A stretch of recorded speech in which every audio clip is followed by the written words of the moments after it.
Channel पर नए हैं तो सब्सक्राइब करके हमसे जुड़ जाएं और ऐसे ही वीडियो के लिए बने रहें। ओके, तो चलिए इसे प्रूव करते हैं। ओके, तो सबसे पहले क्या करेंगे, हम लोग एक त्रिभुज बना लेंगे। ओके, तो पहले त्रिभुज बनाते हैं। त्रिभुज बन गया। इस त्रिभुज का नाम दे देंगे और फिर इस त्रिभुज के भुजा BC के समांतर एक रेखा खींच देंगे। ओके, इसका नाम रख देंगे D और इसका नाम रख देंगे E। ओके, तो चलिए और हो गए। चलिए और यहाँ पर हम लोग लिखेंगे, यहाँ पर लिखना स्टेटमेंट लिखेंगे यहाँ पर हल। ओके, चलो तो सबसे पहले हम लिखेंगे यहाँ पर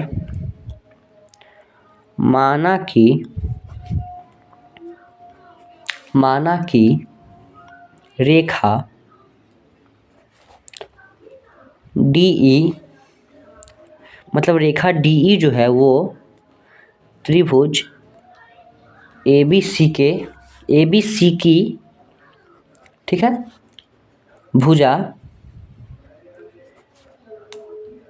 AB और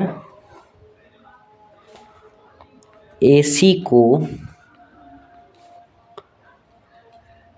क्रमशः बिंदु D तथा E पर इस प्रकार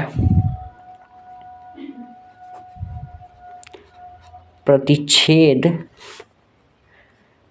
करती है कि, ठीक है। तो सबसे पहले आप लोग जान लीजिए, यहाँ पे लिखा हुआ है कि माना कि रेखा DE, ये जो रेखा DE जो है, ठीक है, ये त्रिभुज ABC, यानी कि ये जो त्रिभुज हमने बनाया था ABC, इसके भुजा AB और AC को D और E से इस प्रकार प्रतिच्छेद करती है कि, अब हम लोग लिखेंगे अगला स्टेटमेंट कि AD/DB is equal to AE बटा EC, ठीक है। ये हमने थेल्स प्रमेय में पढ़ा हुआ है, तो हम लोग यहाँ पर थेल्स प्रमेय का विलोम बना रहे हैं, तो ये हमें पता है थेल्स प्रमेय, ठीक है। अब यहाँ पर हम लोग लिखेंगे, यहाँ पर सिद्ध करना है। हमें क्या सिद्ध करना है, थेल्स प्रमेय में हमने इसे सिद्ध किया था, तो थेल्स के विलोम में हम लोग क्या सिद्ध करेंगे कि DE जो है वो रेखा BC के भुजा BC के समानांतर है, ठीक है। तो यहाँ पर हम लोग लिखेंगे DE पैरेलल BC, हो गया। चलिए और यहाँ पर हम लोग लिखेंगे रचना क्या करेंगे कि D से भुजा AC पर एक काल्पनिक लंब खींच देंगे, ठीक है, जिसका नाम रख देंगे F, ठीक है। यहाँ पर तो इसी बात को लोग यहाँ पर लिख देते हैं, एक रेखा DF खींचा जो त्रिभुज की भुजा AC पर लंब है, ठीक है। तो देखिए आप लोग समझिएगा, सबसे पहले तो हमने लिखा था कि माना कि रेखा DE जो हमने सबसे पहले लिखा था, जो इसमें दिया गया, ठीक है। तो हमने लिखा था कि DE जो है वो त्रिभुज ABC की भुजा AB और AC पर इस प्रकार मिलती है कि जैसे ये हो गया, ये हो जाएगा, ठीक है, ये, ठीक। और हमने लिखा सिद्ध करना है, तो हमें सिद्ध क्या करना है, ये रेखा इसके समांतर है, ठीक है। और हमने रचना में लिखा एक रेखा DF खींचा, ठीक है, AC पर, ठीक, जो लंब है, काल्पनिक लंब है, ठीक है। अब चलते हैं प्रमाण की ओर। अभी तक तो आप लोग अच्छा समझ में आ गया हो तो वीडियो को लाइक और कमेंट जरूर करिए। ओके, चलिए लिखते हैं प्रमाण, ठीक है। प्रमाण में लिखेंगे यदि DE जो है वह BC के समांतर नहीं है, क्योंकि नहीं ही है, क्योंकि यहाँ पे हमें सिद्ध करना है कि है, लेकिन अभी तक तो नहीं ना है, क्योंकि मुझे हम लोग को ये सिद्ध करना है, प्रूव करके ये बताना है कि ये दोनों है समांतर, लेकिन अभी नहीं है, ठीक है, समांतर नहीं है। तो त्रिभुज से एक रेखा डी एफ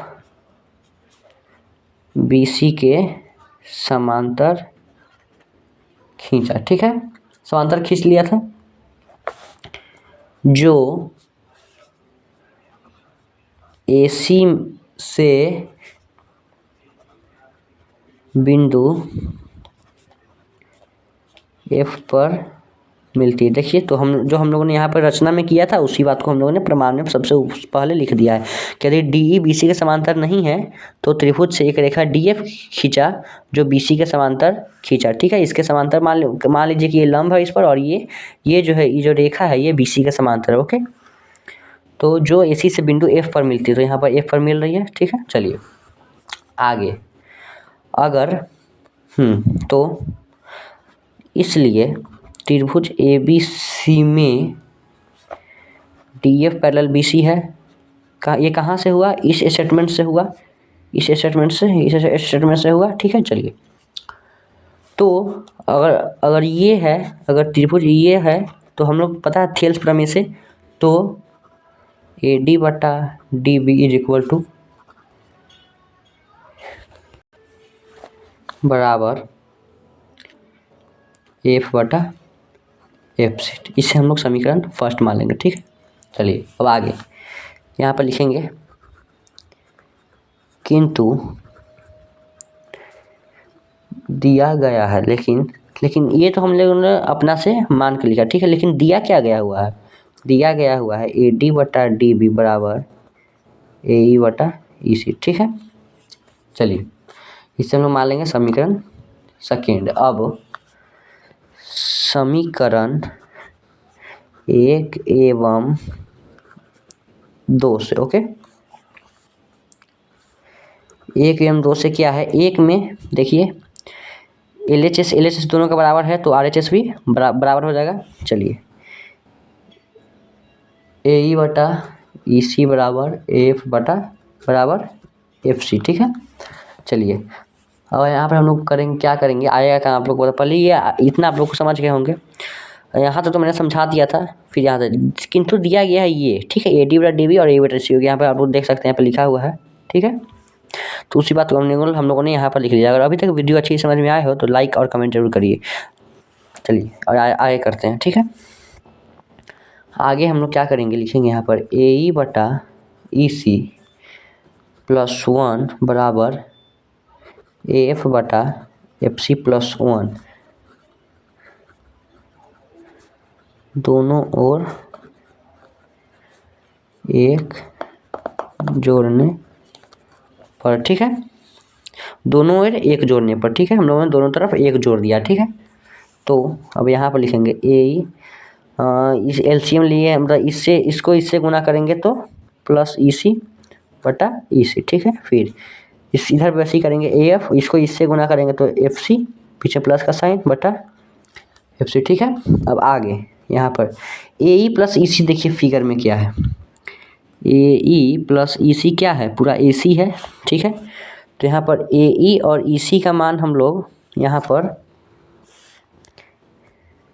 AE और EC का मान AC रख सकते हैं, और EC का मान तो EC ही रहेगा, ठीक है। और AF प्लस FC क्या है, हम लोगों ने माना था कि जो DF है BC के पैरेलल, यानी कि समझिए ये F जो है इस पर है, ठीक है, E पर है, ठीक है। तो AF और FC क्या हो जाएगा, AC हो जाएगा, AC हो जाएगा। क्योंकि देखिए हम लोगों ने यहाँ पर क्या माना था, यहाँ पर DF पैरेलल BC, तो यहाँ पर होगा नहीं, DF पैरेलल BC अगर है तो E के जगह पर F हो जाएगा, तो AF और FC क्या हो जाएगा, AC हो जाएगा। तो इधर भी AF की जगह AF प्लस FC AC है बटा FC, ठीक है।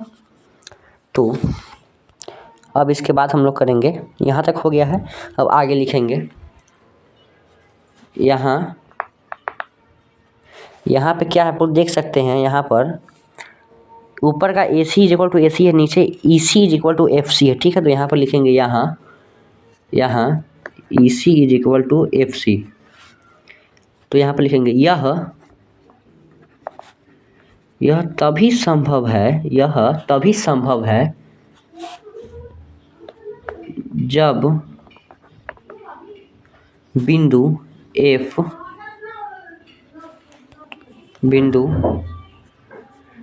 E को ढक ले। यह तो तभी संभव है अगर EC और FC तभी संभव है, EC और FC तभी संभव है जब F जो है वह E पर आ जाए, DF जो है DE पर आ जाए। उसी बातों को हम लोगों ने यहाँ पर लिख लिया, ठीक। चलिए, तो अतः अगर DF DE पर आ जाए और DF पैरेलल BC है तो DE पैरेलल भी BC हो जाएगा। फिर से समझिए, अगर DF पैरेलल BC है और यहाँ पर हम लोगों ने लिखा है कि जब F बिंदु E को ढक ले, अगर ये जो अगर इसे ढक लेगा तो DF पैरेलल अगर BC है तो DE पैरेलल भी BC हो जाएगा। उसी बात को हमने यहाँ पर लिखा था कि F बिंदु E को ढक ले, अगर F बिंदु E को ढक लेगा तो DE पैरेलल BC भी हो सकता है और DF पैरेलल BC भी हो जाएगा। तो अगर DF पैरेलल BC है तो DF पैरेलल BC भी हो जाएगा। हो गया, प्रूव्ड। ओके, और आप लोगों को वीडियो अच्छी लगी हो तो चैनल को सब्सक्राइब करके हमसे जुड़ जाए और बेल आइकन दबाना ना भूलें, और ऐसे ही वीडियो के लिए बने रहे हमारे साथ बिहार बोर्ड एरिया 10 पर। ओके, मिलते हैं अगले वीडियो में। Bye bye. आप लोग स्क्रीनशॉट ले सकते हैं।